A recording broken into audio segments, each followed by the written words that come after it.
There is nothing like experiencing ballet for the first time, but for blind or partially sighted people, some may find it a challenge to fully appreciate dance. I'm actually here to take you behind the scenes for one of English National Ballet's audio-described performances, which has been created especially for blind and partially sighted audience members. I have visited the theatre many a times and listened to audio description, but in terms of dance, as I'm severely sight impaired, it can be quite tricky sometimes to follow along and to also get that real appreciation for the beauty of the movement and the artistry of the performers. When I arrived, I was welcomed by the friendly front of house staff and I got ready for the touch tour.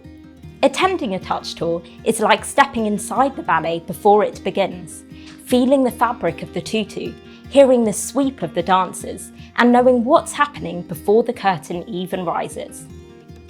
What's unique about English National Ballet's touch tours is that you get to meet some of the dancers in the production who demonstrate repetitive or key positions that reoccur in the choreographed movements from the performance.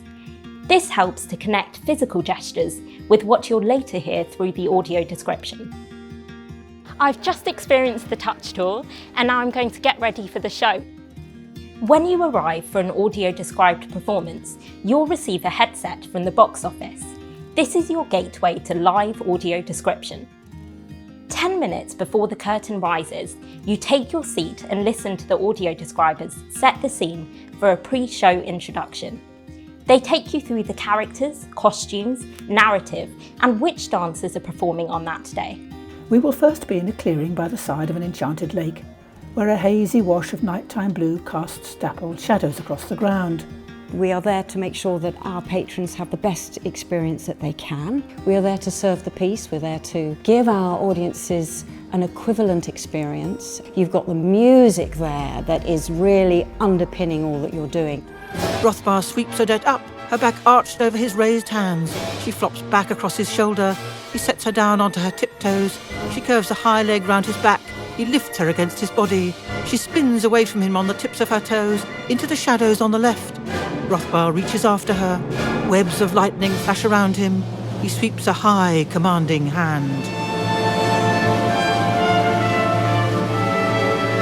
He has transformed Odette into a swan. She glides on the tips of her toes in a tutu of white swan feather skirts. Oh, it was absolutely beautiful, just so stunning.